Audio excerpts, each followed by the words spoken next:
Hello, everyone. Welcome to Coming Down. My name's Nathan. I'm sitting down with Matthew. Good day, everyone. Hey.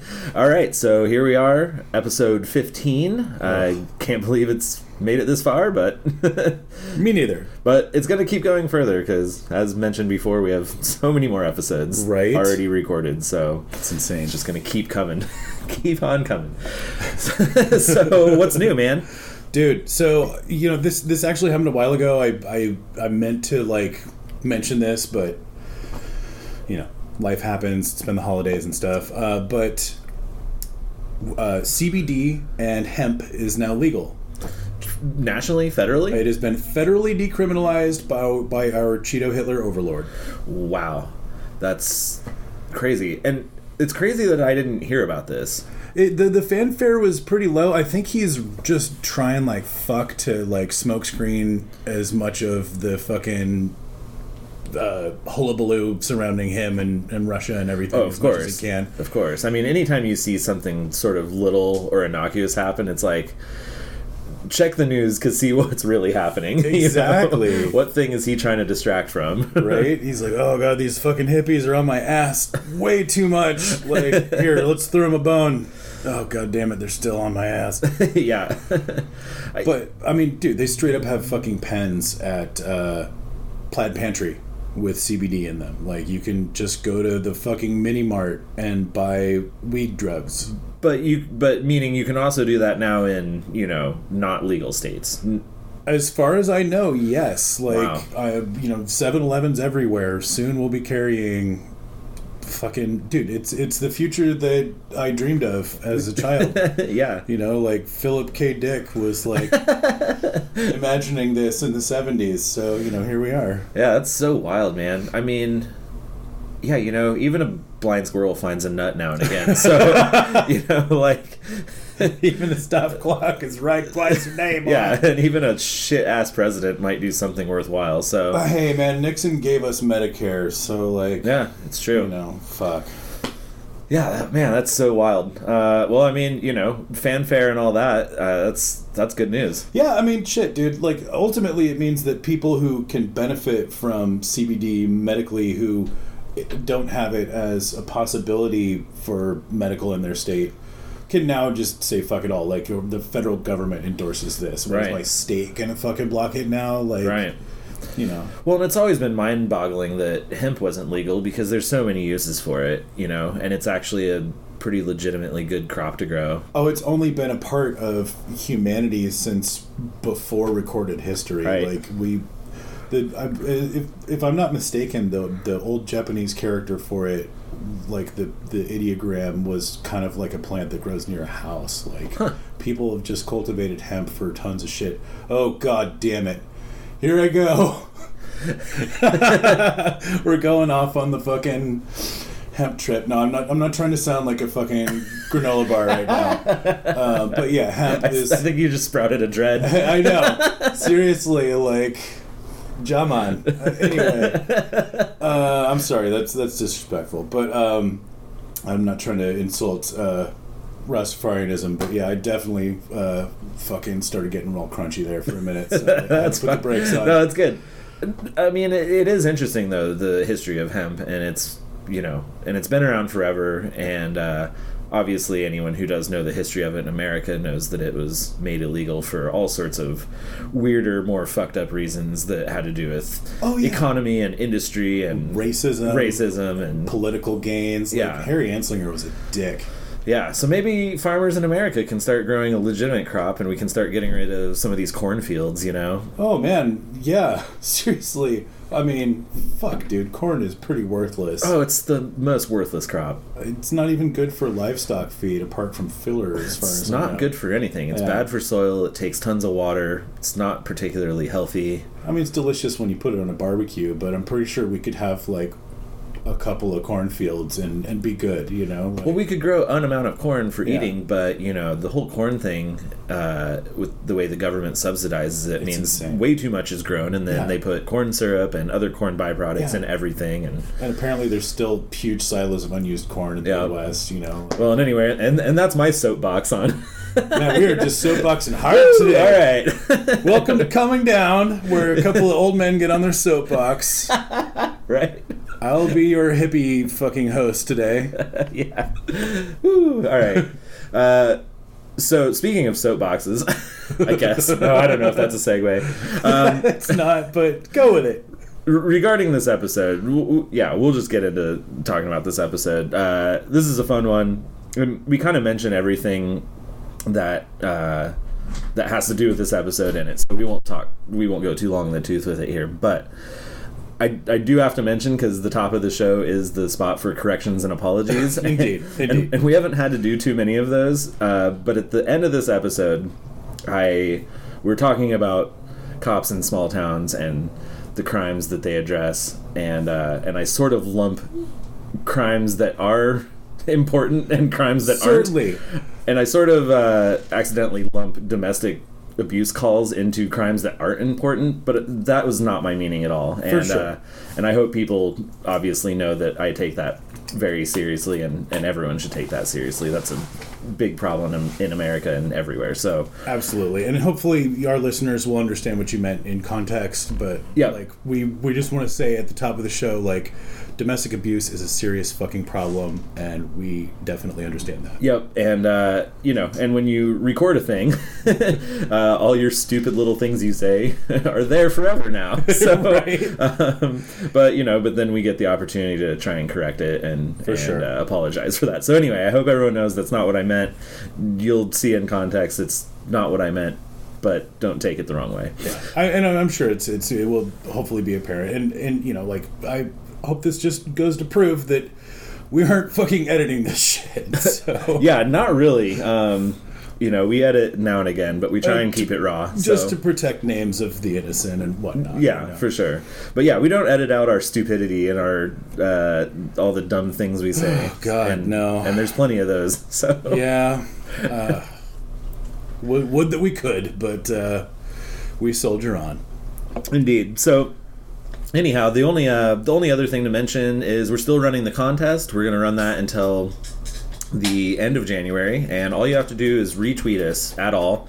Retweet any of our episodes that we tweet out, and we'll put you in the hat, and we'll do a drawing and get you in to win that Batman Damned #1.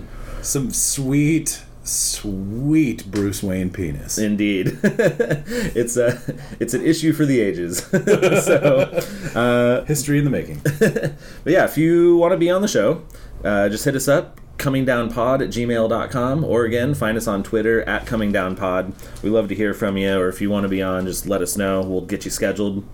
If you'd like to throw a buck or two at us, you can do that. Patreon.com/comingdownpod. We got a few people pitching, and it's making a world of difference, like paying our bills around here. So yes, we thank you so much. And beyond that, just check out our mothership, our website, comingdownpod.com. That's got all the links. That'll get you everywhere you need to go, including interesting show notes for each episode. And then you can just find us on all the usual platforms: Spotify, Google Play, SoundCloud, YouTube. And if you got a minute, give us a rate and review on Stitcher and Apple. Apple if you want. Yeah, I read that article, and man, are they fucking dicks. It's almost like a Facebook level of disingenuousness, where they're just withholding statistical information that is solely for their capital gain, you know? Yep, for sure. It's weird. Yeah, like, you can just fucking inflate your show if you fucking understand how to cheat their fucking ad system. It's pretty gross. Yep. So if you want to help us cheat our ad system, or cheat their ad system, yeah, Google that shit. Help us fucking cheat that. Yeah. Make 1,000 fake accounts and give some rating reviews. Woo! All right. Anyway, spam bots ahoy! Yeah, I mean, in the meantime, until we farm this out. So, right on. Enjoy the episode.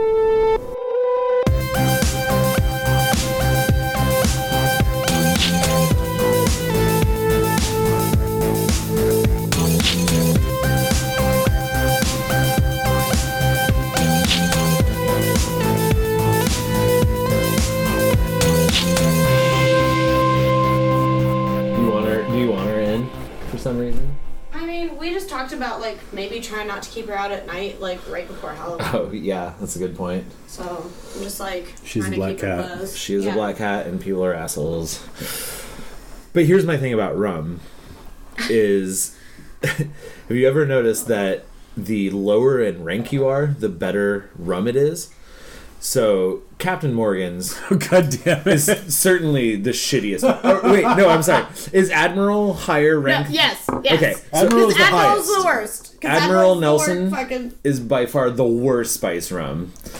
Captain Morgan is a little better, but it's pretty terrible. Sailor Jerry It's a much better one. is almost a drinkable spice rum. I concur. I was going to say that, of the, pedestrian rums, Sailor Jerry is probably my go-to. And so a friend of mine had the idea, actually, shout out to patron Adam Goldring. Yeah. This was his idea, was creating an even better rum than Sailor Jerry. And it's Stowaway Pete. So the lowest rank, not even ranked. I was going to say, we just bypassed Cabin Boy? Fucking hell. It's better be some good-ass rum. Just straight to Stowaway Pete. So What about Bilge Rat Jim? I mean, Build Rat. is that going to be the secret artisanal fucking Stowaway Pete? Yeah, right. Yeah, I mean, I don't know how you get lower than that. I don't know either. Yeah. Fucking mosquitoes? So that's the thing with spice rum, though. And you will not convince me that there's even a good spice rum. I mean, some people like Sailor Jerry, but no. I mean, this is the secret of spice rum is that it's garbage rum that they hid with some spices. Yeah. This is not really a secret, but So, all right. So, long ago, I threatened to tell this story, and then never did. So this will be the next entry in the Close Calls series. Excellent. Closing the loop for our listeners. Yeah, and this is almost the mirror to your story that you told way back on episode 3 or whatever it was, 2 or 3. Wonderful. And so this was funny. All of this doesn't make sense. Thinking about this story is funny because it's just, man, looking back on decisions when you were young and you're just like, why did I do any of this? Why did I do all these stupid things? Just like that previous story you told of like, I don't know why I brought acid to school, but I did. I don't know why I burned a piece of paper, but I did. Yeah, that's the big question. So this is pretty much how this is the mirror of that for reasons you'll understand in a minute. Why the fuck did I X? So nice. Okay. So it's just a random night. I don't even remember why or what was going on. I know that my friend Joe's parents were out of town, and we just had some people over, and we bought a keg because I think we had the whole weekend. So we just decided to buy a keg of cheap beer and just hang out at Joe's house and play music and drink beer and whatever. Sure. Yeah, and so, but it was, total innocuous weekend. There was no occasion other than parents were out of town. I mean, that's a pretty fucking decent occasion. And I mean, I guess when you're 18, 19, whenever you have a place to party that's comfortable for a weekend, you're just thrilled. So shit, man, I planned out that kind of stuff. Like, oh boy, we're gonna get to woo. Yeah, and back then it was super exciting. Now it's like, I don't know, whatever. Your parents are gone? Huh? Are you dog sitting? I mean, we could also just go to the bar. I don't know. Maybe we shouldn't party at your parents' house. Like, I have a house, right? Yeah, that too. So anyhow, so we're partying and we're drinking and I don't know. And again, I don't know why we decided to do this, but we said, hey, let's all go take a walk. Like, we're bored here. So we decided to take a walk, and someone said... Let's take this party outdoors. Yeah, right? And we're underage, so that's a great idea. Oh, clearly. And so I want to say, it was 4 of us. It was me, John, Joe... Shit, maybe it was just 3 of us. If there was another person there, I don't remember who you are. Sorry. Sorry for not incriminating you. Yeah, totally. All right. So we decided we were going to go take a walk, and we knew we were going to smoke some weed while we were out and about. So I had a little chillum that's probably just longer than a Bic pen, for the listener at home, for reference. So so I had that, and it was Chillum stats. Yeah. It's the next podcast. Welcome to Chillum Stats. Well, I'm the Chillum, 6 inches, 2-inch diameter. Chillum Defoe.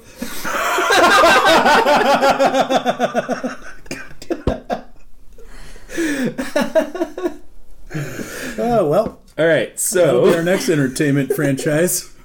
So I had the Chillum, which I guess was probably 6 inches or so, and I brought just a little bit of weed wrapped up in a baggie. This was back before decriminalization, so definitely would have gotten in trouble if I got caught with it. Just for reference, sure. And so we go and take a walk. For some reason, one of our friends, and I won't throw anyone under the bus, one of our friends brought a remain nameless. Brought a red Solo cup full of beer, and so we just decided we were going to go on a walk, find a place to smoke a bowl. He had the beer with him. Here's another stupid thing we did. So first of all, it was stupid. We were underage. We took a beer out with us. We took weed out with us. We had a place to be, man. Yeah, why are you fucking flaunting it in the face of the law? Yeah, we even had a park right next to us. If we really needed to go somewhere, we could have gone there, but we didn't. But that's not where you went? We took a long walk because I think we were just drunk parade, and man. wanted to go and do something. I don't know. We were bored or something or dumb. Ugh. All of the above. No, I mean I made similar decisions, so I can't fault you too much. Yeah. And so we take a walk, and I won't explain the geography because it's boring, but we cross a very major road in Fort Collins called Harmony, and we're kind of way out where rich people live, but also where it's less populated and the speed limit's fast, and it's multiple lanes, a huge median, and then multiple lanes. Oh god. It's a very major road, and I don't know, it's long across to get across the whole 4 lanes plus median. And that's relevant in a minute. So I'm so terrified. Keep going. We run across this major road and start wandering down side streets into a neighborhood. We don't really know where we're going to post up for a bowl. We don't really want to do it in front of someone's house. So we come upon a school, an elementary school. Jesus. And we're like, let's just go to the playground, because, yeah. And so anyway, this isn't where it gets bad, is the funny thing. This was just more stupid decisions. I've smoked plenty of weed on plenty of school grounds, so I have no room to argue here. But when you're wandering around late at night, schools actually are more innocuous than they're chill as fuck in front of someone's house or something. Dude, I smoked a lot of weed in the baseball park of Franklin High School when I was living in that neighborhood. Yep. Let me tell you. So we go only at 3 a.m, but anyway, go ahead. Yeah, I mean only at 3 a.m, but yeah. So we go post up and we smoke some bowls and we're hanging out and having a good time. And none of us are that fucked up is the thing. We just, I don't know, just wanted to go walk around and get out of the house. Yeah, it's dumb. So anyway, eventually we're like, oh, let's get back to the keg and everything. And so, I wrap up the 1 or 2 bowls I had left, put the chillum in my pocket, and we start walking. Friend still has, a small amount of the beer in his red Solo cup. We get up to Harmony Road again because we're just going back the same way we came, and we see some lights way down in the distance, but we're good if we run. And so we run across the whole 4 lanes plus median. God damn it. And we get across to the other side, and right as that happens, a cop car just whips right into whips right off of Harmony, lights ablazing, and dude, and they are aggressive. The car, we turn around because we see what's going on. We hear it, and the car hasn't even come to a full stop before the cop in the driver's seat is leapt out of the car and is yelling at us. Oh my God. We turned around and he was out of the car, and I still saw the car come to a halt. Jesus. Yeah, and he's like, everyone are like hands in the air, and he's screaming and yelling at us, and we're just like, yeah, okay. Friend with the beer sloshes it out and chucks the cup behind a tree. Sure. Like right as that happened. That was the first thing that happened. And then we're just all standing in the headlights. Immediately after that, another cop car whips in and pulls in behind that first car. And that cop also jumps out and is super aggressive, and he is high strung. Both of these cops are rearing to go. So these guys just got done doing rails a blow, saw some fucking kids charging across the street, and went into fucking high speed chase mode. Well, it's funny you mentioned that. That is a hell of a segue. So they actually have an excuse, kind of, for being like they were. But we'll get to that. Oh boy. So they basically rush up on us and just immediately start pointing. They're like, you over there, you stand by that tree, you stand right there, don't move, none of you move. And they're just super aggro, and we have no idea. I mean, we know that we had a beer and we know that we had a little weed on us, but we were not. Yeah, these are like fucking terrorist tactics. Yeah, you know? we were not getting into anything, and this is not the way you treat someone who just smoked a bowl, even on school property. Yeah, this is like you just jumped out of a stolen car kind of treatment. Yeah. You know? Well, it's funny you mentioned that. Anyhow. And so this is the crazy thing, right? And so I'm wearing cargo pants. Fuck yeah. Yeah. It's the 90s. Yes. So I have the chillum in my right cargo pocket. I have the weed in my left cargo pocket. The first cop runs up on me. I'm actually not paying attention to what's going on anymore, but actually at this point a third cop has pulled up, and they have us all split up about 15 to 20 feet away from each other, and I can't hear what's going on with anyone else, but there's a cop on each of us. Wow. And they're grilling everyone. The cop who comes up to me, he immediately just starts launching into like, you got any keys? You have any keys? Give me your keys. And I'm like poking at my pockets like, yeah, I got my house key in here, you know, like, you want it? And I kind of slowly, I was like, I'm going to reach into my pocket and give you my keys. And he's like, good, give me your keys. And I pull it out and drop it in his hand, and he thumbs through them and then like puts them in his pocket or like holds them or whatever. I'm like, what? Fuck? Yeah, I'm just like, I'm completely terrified. I'm like, and I know I have weed on me too, so I'm just fucking melting down inside. Like, I'm like, this is it? Like, what? I'm going to jail. Yeah, like I'm going to jail or like getting pretty fucked here. And and so yeah, and I was like, what's this about? And he's just not talking to me at all. And he's like, all right, like, I'm gonna pat you down and all this stuff. And I was like, okay. And then like, or no, okay, this is the thing. He asked for my ID. So this is where my hand tricks come in. He asked for my ID. So I reach into the right pocket that has the chillum. Right. And I was like, oh, sorry, my wallet's not in there. But I palm the chillum. Ooh, crafty. So, yeah. And so then I pull that hand out and put it into my back pocket. And then drop the chillum in my back pocket, but then pull my wallet out of that pocket. And as I hand him my wallet, I reach my left hand into the left cargo pocket that has the baggie. Yeah. And I palm that and just squish it into a fist and pull that hand out. So he's distracted with my wallet as I'm like squishing a bowl in a baggie into my left fist. Some pretty good sleight of hand, dude. It wasn't bad. And so then he's like, he checks my wallet, hands it back to me, and he's like, now I'm going to search you. And I was like, okay. And so I put my wallet into my back pocket, re-palmed the chillum, and then spread my arms out Jesus style. And then he pats me down. Oh my God. And I have the chillum palmed behind my hand with like the top of my hand facing him. The other hand's just in a tight fist. But he doesn't say anything about that. And he goes up and down my person, checks all my pockets, and then is like, okay, you're fine. He was probably so fucking high on adrenaline that like... Yeah. he missed those tiny details, Yep. you know? Well, and it was such a hectic scene, and I don't know how in my pure fucking terror. So this is like this is worthy of mention because like I want to say here that you were at least high, like probably drunk as well.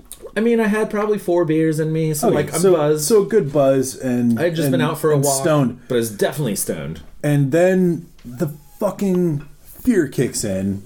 You go into fight or flight mode. Yeah. And your brain, thankfully, instead of shutting down into like pure fucking anxiety, is like, dude, here's what to do. Yeah. And you fucking pulled it off. And it did it on its own because internally I was on just like the verge of tears. I was just like, I'm just scared to death because these cops are being so insane. And this was at the point too where I had already encountered several cops in my life getting rolled, walking around town. Right. More of those stories to come, but yeah. But yeah, I mean, they were just being so crazy and screaming and yelling at us, and I was just like, oh my god. I thought they were gonna shoot us. I don't know, or something. It was super sketch. Yeah, I mean the tone that you have set here definitely like lends itself to the notion that like you might get shot for making the wrong move. Yeah, it was extremely tense. And so he then tells me to get on my knees and put my hands in the air. And I was like, okay. And then I look over and I see all of my other friends are also on their knees with all of our hands in the air. Now, is the shit still in your hands at this point? Or yep. Okay. Okay. Yep. And so I'm like still sort of like cupping this chill. I'm like doing doing this awkward like hands in the air. One hand is still just in a balled up fist around the weed. And yeah, so I look ridiculous, you know? And they don't say anything about the fact that I don't have an open palm. I'm just like holding my hands kind of above my head on my knees. But again, he put me in that position and then walked away to go talk to the other cops. Right.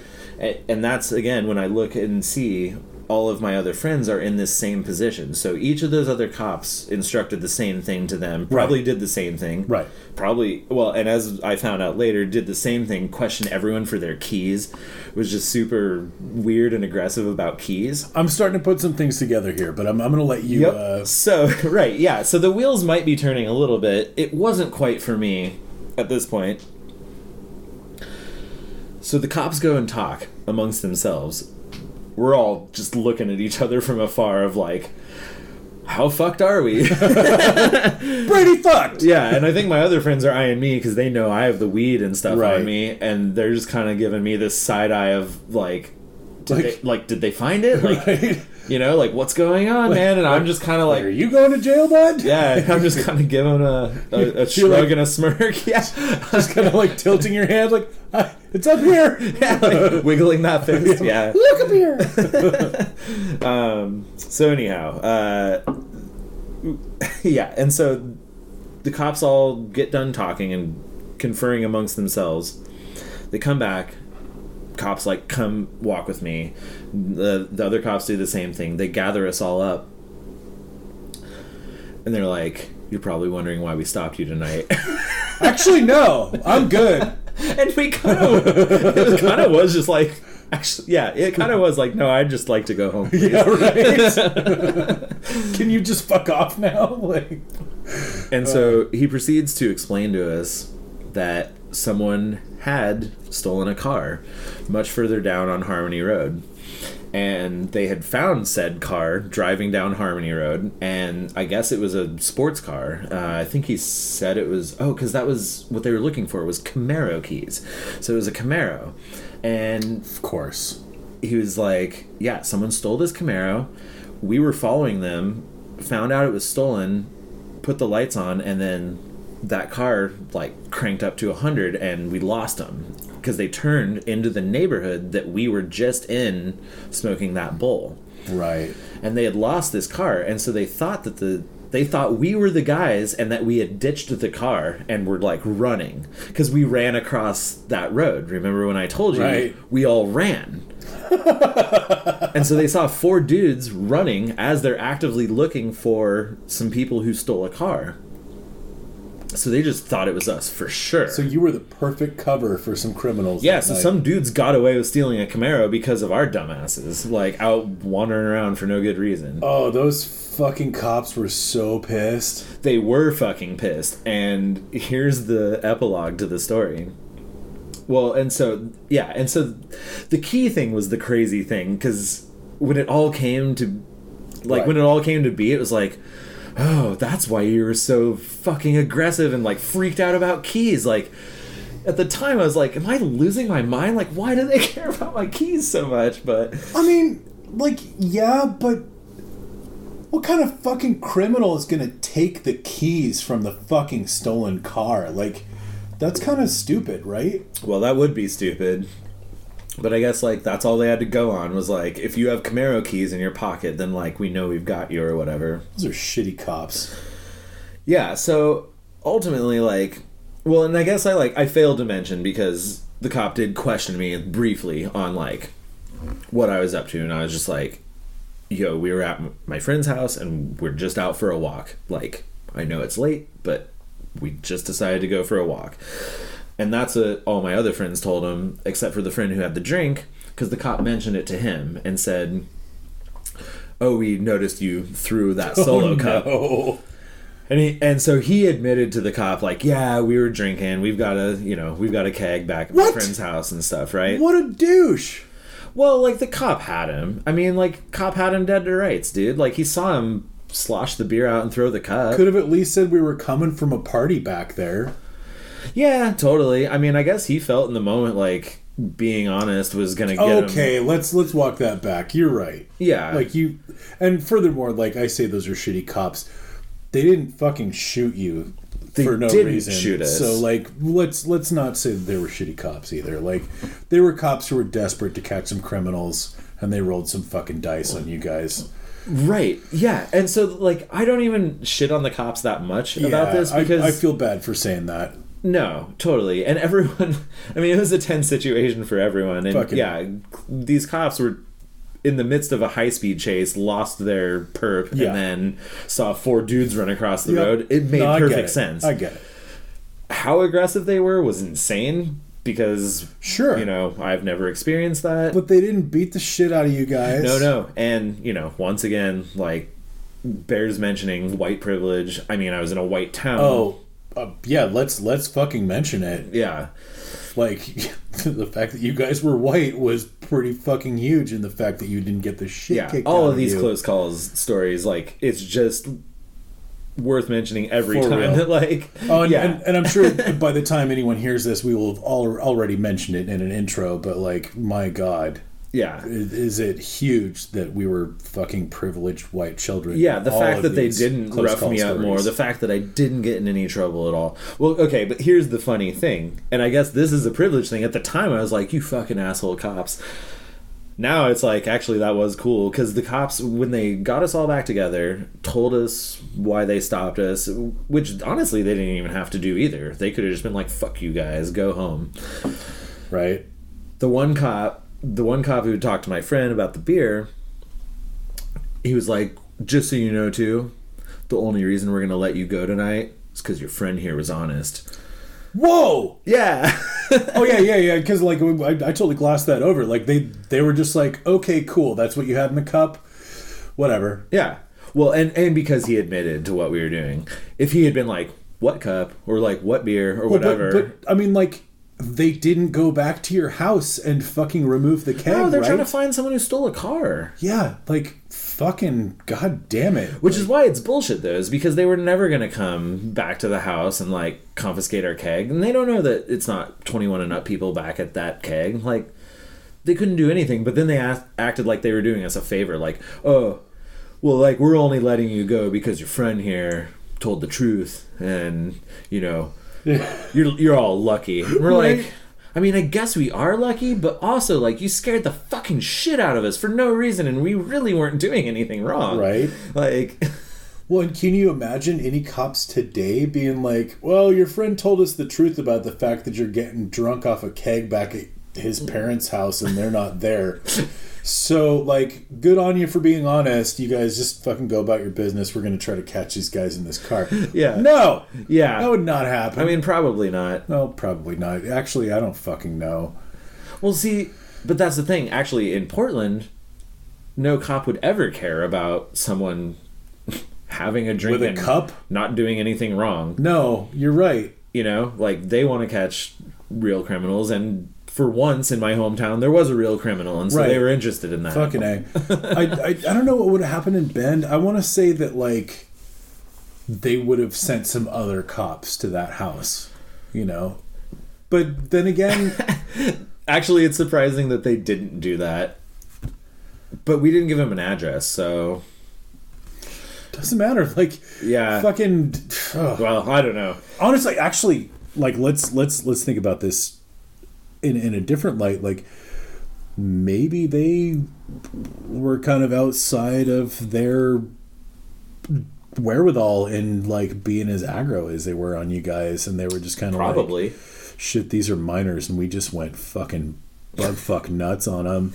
Well, they had to have seen how fucking terrified we were, because just like a bunch of stoned 19-year-old hippie kids, like, yeah, you know, we didn't know. You crossed the street, and then they had you at gunpoint. Like, I mean, not gunpoint, but, like, it was crazy, dude. It was super crazy. But I did manage to move things around in my pockets in front of a cop somehow, and did not get caught with the shit on me. I gotta say, like, I palmed a pill bottle for like 5 minutes. You fucking pulled some shit off, dude. Yeah, and I don't know how either. I mean, that's to this day, like some fucking, like, David Blaine level. I'd even say right it was there, a bullshit story, except that I didn't get in trouble that night. So it's like I had to have pulled it off, right? Oh, that's like the fucking penultimate. Jesus, I always fucking use that word wrong. But anyway, that's a fucking great close call story. Yeah, so that was my hand tricks, my David Blaine magician moment of fucking mind freak, dog. Yeah. All right. Well, anyhow, close calls with cops. Many more coming. Oh my god! Right. You got anything else on that one? I don't. But we'll do more close calls soon because I have tons of these. There's just so fucking many of them.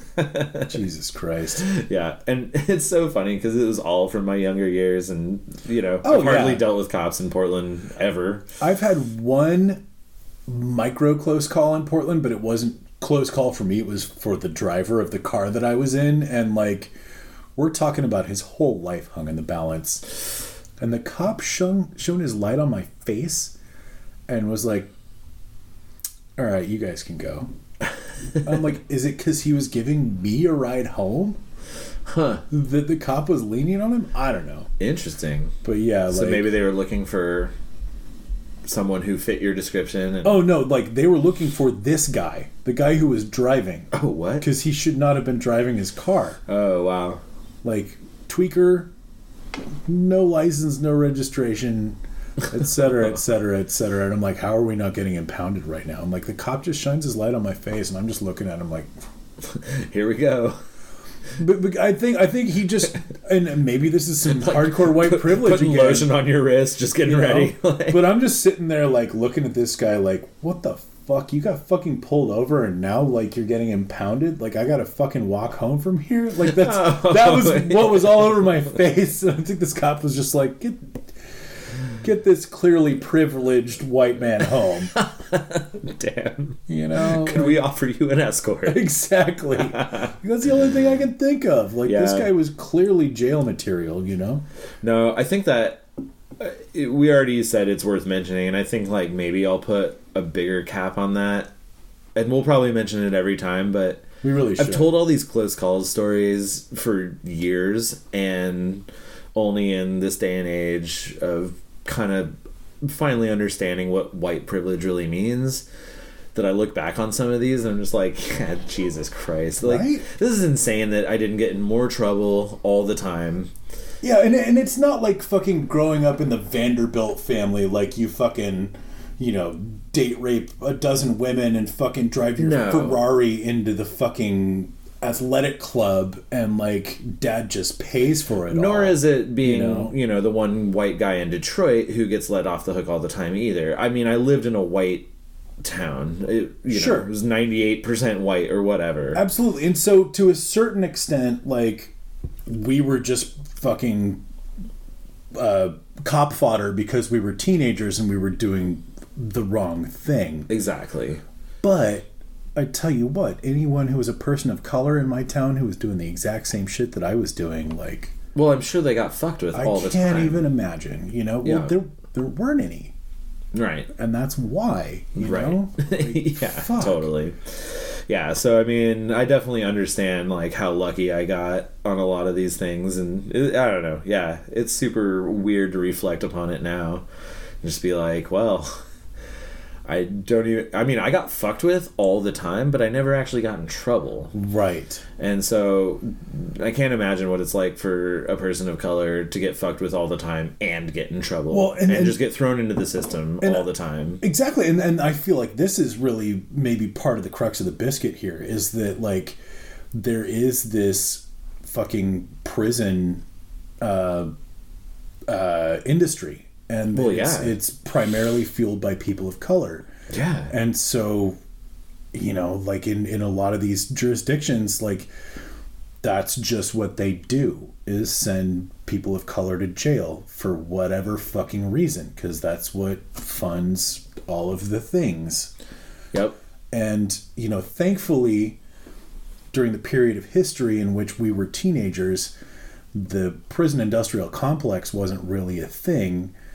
And so, we managed to avoid some of that, but, like, fuck, man. Yeah, I mean, it's still all for-profit business, though. I mean, my hometown, they just love getting DUIs, because it's $10,000 for the state for every one. In fact, maybe I mentioned this on a previous podcast, but there's the street that runs down outside of the dorms of CSU in Fort Collins. At one point, it was the number one DUI street in America. I think you did. I think I did mention before, this. Yeah. So, but yeah, it's, it's not about keeping people safe. It's about making money. Absolutely. And, in our fucking tiny towns, like, the way that they made money was just pulling people over. So they pulled us over all the fucking time. For any reason. Exactly. Yeah. Absolutely. Well, and when you don't have real crimes, you have to justify your police department. If you're I'm not saying small towns don't have real crimes, but in general, it's not a big city where there's real shootings, real robberies, real things going on. No kidding. You've got your domestic abuse calls and your kids smoking weed calls and your speeding tickets. Yeah. Yeah, so you got to find ways to justify the presence, and to fund that. Yeah, and meth wasn't really that big of a deal back then either. So, right. Like, weed smokers were something that they were definitely targeted. Writing tickets for. Yeah. So, yeah, we definitely got shit on for being kids who were up to no good, but like you said, we never really got in any kind of lasting trouble because of it. Yep. And there's so many people of color out there who have done literally nothing and had their whole lives ruined because they got pulled over or detained or just happened to be in the wrong place at the wrong fucking time with some kind of cops. And no, it's crazy. And I think we have and can only say so much on the subject from our perspective. Oh god, and like, I almost feel like it's disingenuous for us to even try to speak about it because we've experienced none of it. Right, which is why I'll just encourage people to go and listen to the newest season of Serial, because they need promotion. Absolutely. They're small time, not popular podcast at all. Clearly. But seriously, the newest season of Serial, they're on season 3 and they're doing a whole expose on the justice system in Cleveland, and it's insane. Just go listen to it and be heartbroken and be angry, and then you'll really try. If you don't understand already what white privilege is, listen to that and you will understand, because it's fucking insane. It really is. And I mean, I don't claim that I fully comprehend my white privilege or that I have even compensated for any of it, but it's real and people need to be fucking aware of it. Yep, and it's subtle is the weird thing. It's hard to understand until you observe it from certain angles. So, truth. But I think that's good there. We'll just kind of leave it there. Yeah, and if we were to wax on any further about it, it would probably be too much. So. Sure, and yeah, this will come up again as we get into these other stories. But but yeah, there we go. There was some close calls. Fucking A. The closest of calls. All right, folks. Thanks for checking it out.